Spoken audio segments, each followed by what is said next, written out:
మన పేరుపై ఎన్ని సిమ్ కార్డులు ఉన్నాయో సంచార్ సాథీ వెబ్సైట్ ద్వారా తెలుసుకోవచ్చు. ముందుగా మీరు సంచార్ సాథీ అధికారిక వెబ్సైట్ ఓపెన్ చేయాలి.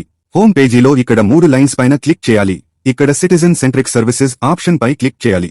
ఆ తర్వాత know your mobile connection option పై క్లిక్ చేయాలి. మీరు ప్రస్తుతం వాడుతున్న మొబైల్ నంబర్ క్యాప్చా ఎంటర్ చేసి వాలిడేట్ క్యాప్చాపై క్లిక్ చేయాలి. క్యాప్చా వ్యాలిడేట్ అవ్వగానే మీ ఫోన్కు ఓటీపీ వస్తుంది. దానిని ఎంటర్ చేయాలి. వెంటనే ఓ కొత్త వెబ్ పేజ్ ఓపెన్ అవుతుంది. అందులో మీ పేరుపై ఎన్ని సిమ్ కార్డు కనెక్షన్లు ఉన్నాయో కనిపిస్తాయి. ఈ సిమ్ కార్డుల పక్కనే not my number, not required అనే 3 ఆప్షన్లు కనిపిస్తాయి.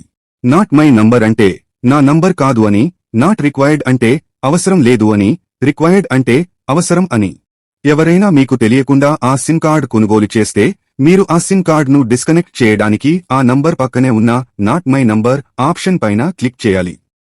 ఆ నంబర్ మీది కాదని సదరు టెలికాం విభాగానికి ఫిర్యాదు కూడా చేయవచ్చు.